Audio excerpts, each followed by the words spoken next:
ಸರಿಯಾದ P H ಬಳಸಿ ಆಹಾರ ಸಂಪನ್ಮೂಲ ವೃದ್ಧಿಸ್ರಿ ಅನ್ನೋದ್ರ ಬಗ್ಗೆ. ಸೊ ಅದ್ರ ಬಗ್ಗೆ ರೈತರುಗಳಿಗೆ ಹೆಚ್ಚಾಗಿ ಮಣ್ಣನ್ನು ಪರೀಕ್ಷೆ ಮಾಡಿಸಿ ಬೆಳೆ ಬೆಳಿಬೇಕು ಅಂತ ಗೊತ್ತಿರಲಿಲ್ಲ. ಸೊ ಅದಕ್ಕೋಸ್ಕರ ನಮ್ಮದೇ ನೈಸರ್ಗಿಕವಾದಂತಹ ಪರಿಹಾರ ಕಂಡುಹಿಡಿದ್ವಿ. ಸೊ ರೈತರುಗಳಿಗೆ ಮಣ್ಣನ್ನು ಪರೀಕ್ಷೆ ಮಾಡಿಸಿ ಅದರಲ್ಲಿ ಪಿ ಎಚ್ ಎಷ್ಟಿದೆ ಅಂತ ತಿಳ್ಕೊಂಡು ಅದಕ್ಕೆ ತಕ್ಕಂತೆ ಬೆಳೆ ಬೆಳೀರಿ ಅನ್ನೋದ್ರ ಬಗ್ಗೆ ಅರ್ಥ ಮಾಡಿಸ್ಕೊಳಕ್ಕೋಸ್ಕರ ನಾವು ಈ ಟಾಪಿಕನ್ನು ತಗೊಂಡ್ವಿ.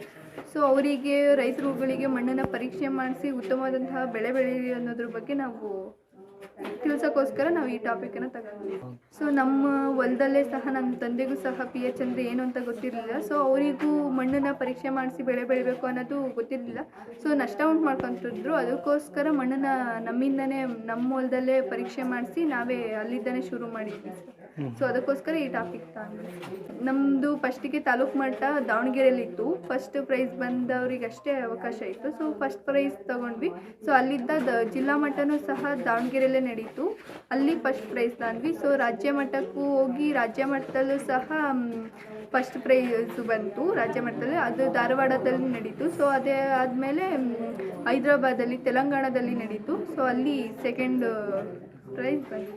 ಸಹ ಸರಿಯಾದ ಪಿ ಎಚ್ ಬಳಸಿ ಆಹಾರ ಸಂಪನ್ಮೂಲ ವೃದ್ಧಿಸ್ರಿ ಅನ್ನೋದ್ರ ಬಗ್ಗೆನೇ ಅಲ್ಲಿ ಪ್ರಯೋಗ ಮಾಡಿ ತೋರಿಸಿದ್ವಿ. ಅಲ್ಲಿ ದಿನಕ್ಕೆ 15,000 ಜನ ಮಕ್ಕಳು ಸಹ ರೈತರು ಅವರೆಲ್ಲರೂ ಬರೋರು.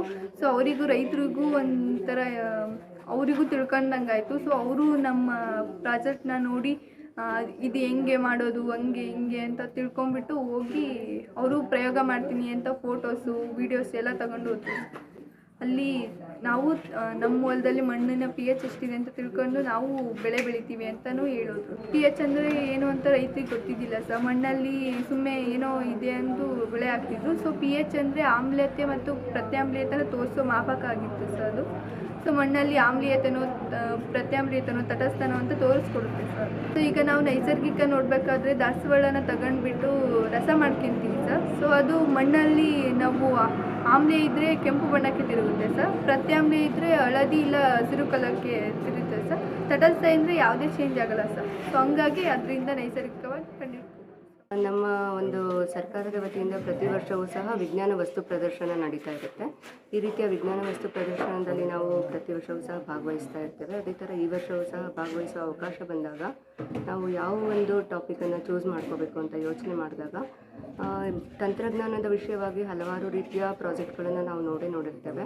ಆದರೆ ತಂತ್ರಜ್ಞಾನ ಅಂತಕ್ಕಂಥದ್ದು ಎಷ್ಟು ಸಹಕಾರಿಯೋ ಆಹಾರ ಅನ್ನೋದು ಸಹ ಅದಕ್ಕಿಂತಲೂ ಹೆಚ್ಚು ಮುಖ್ಯ ಅನ್ನೋದು ನಮ್ಮ ಒಂದು ಯೋಚನೆಗೆ ಬಂದಾಗ ನಾವು ಈ ಒಂದು ಪ್ರಾಜೆಕ್ಟನ್ನು ಆಯ್ಕೆ ಮಾಡ್ಕೊಂಡ್ವಿ. ನಮ್ಮದು ಗ್ರಾಮೀಣ ಭಾಗದಲ್ಲಿ ಇರ್ತಕ್ಕಂಥ ಶಾಲೆಯಾಗಿದೆ. ಆ ಕಾರಣದಿಂದಾಗಿ ನಾವು ಹೆಚ್ಚು ರೈತರ ಕುಟುಂಬವನ್ನೇ ನಾವಿಲ್ಲಿ ನೋಡ್ಬೋದು. ಈ ಒಂದು ಮಕ್ಕಳನ್ನು ನಾನು ಮಾತಾಡಿಸಿದಾಗ ಅವರು ಯಾರಿಗೂ ಸಹ ಸರಿಯಾದ ರೀತಿಯ ಮಾಹಿತಿ ಇಲ್ಲದೆಯೇ ಬೆಳೆಗಳನ್ನು ಬೆಳೀತಿದ್ದಾರೆ ಅವರ ಕುಟುಂಬದಲ್ಲಿ ಅಂತಕ್ಕಂಥದ್ದು ನನ್ನ ಗಮನಕ್ಕೆ ಬಂತು.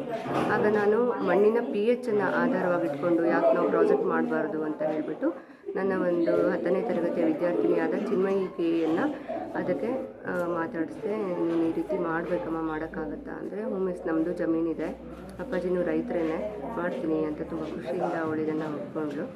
ಆ ನಿಟ್ಟಿನಲ್ಲಿ ನಾವು ಪ್ರಯೋಗವನ್ನು ಸ್ಟಾರ್ಟ್ ಮಾಡಿದ್ವಿ. ಆದರೆ ರೈತರಿಗೆ ತಮ್ಮ ಒಂದು ಮಣ್ಣಿನ ಗುಣವನ್ನು ಅರಿಬೇಕು ಅಂದರೆ ವೈಜ್ಞಾನಿಕವಾಗಿ ಅವರಿಗೆ ಯಾವುದೇ ರೀತಿಯ ಒಂದು ಮಾಹಿತಿ ಇರೋದಿಲ್ಲ ಮತ್ತು ಮಣ್ಣು ಪರೀಕ್ಷಾ ಕೇಂದ್ರಕ್ಕೇ ಅವರು ಹೋಗಬೇಕಾಗುತ್ತೆ. ಆ ರೀತಿ ಎಲ್ಲ ಹೋಗೋದು ಪರೀಕ್ಷೆ ಮಾಡೋದು ಅವರಿಗೊಂದು ರೀತಿಯ ಕಷ್ಟಕರ ಕೆಲಸ ಅಂತ ಕೆಲವೊಮ್ಮೆ ಅನಿಸೋಕ್ಕೆ ಸಾಧ್ಯತೆ ಇರುತ್ತೆ ಅನ್ನೋ ಕಾರಣದಿಂದಾಗಿ ನಾವು ಕೆಲವು ನೈಸರ್ಗಿಕ ಸೂಚಕಗಳನ್ನು ತಯಾರು ಮಾಡಿದ್ವಿ. ದಾಸವಾಳ ಹೂವು, ಶಂಖಪುಷ್ಪ ಹೂವು, ಕೆಂಪು ಎಲೆಕೋಸು ಮತ್ತು ಬೀಟ್ರೂಟನ್ನು ಉಪಯೋಗಿಸ್ಕೊಂಡು ನಾವು ಒಂದು ನೈಸರ್ಗಿಕ ಸೂಚಕಗಳನ್ನು ತಯಾರು ಮಾಡಿದ್ವಿ. ಈ ಒಂದು ನೈಸರ್ಗಿಕ ಸೂಚಕಗಳಿಂದ ನಾವು ಪಿ ಎಚ್ ಸ್ಟ್ರಿಪ್ಸನ್ನು ತಯಾರು ಮಾಡಿದ್ವಿ. ಆ ಒಂದು ಪಿ ಎಚ್ ಸ್ಟ್ರಿಪ್ಸು ನಮ್ಮ ಒಂದು ಲ್ಯಾಬ್ನ ಲಿಟ್ಮಸ್ ಪೇಪರ್ ಥರನೇ ತುಂಬ ಉತ್ತಮವಾದಂಥ ರಿಸಲ್ಟನ್ನು ಕೊಡುತ್ತೆ.